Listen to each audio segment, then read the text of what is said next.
ఇంతవరకు ఒకవేళ మనం అడిగినవి పొందలేకపోయి ఉండొచ్చు. దానికి చాలా కారణాలు ఉంటాయి.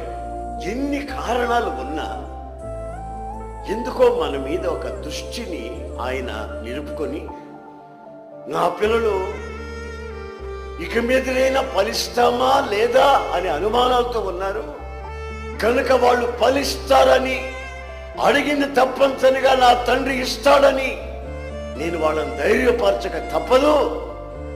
వాళ్ళని ఫలింప చేయకుండా నేను ఉండలేను. వాళ్ళ ఫలములు వాళ్ళ జీవితంలో నిలిచి ఉంటాయి. దేవునికి స్తోత్రములు కలుగునుగా.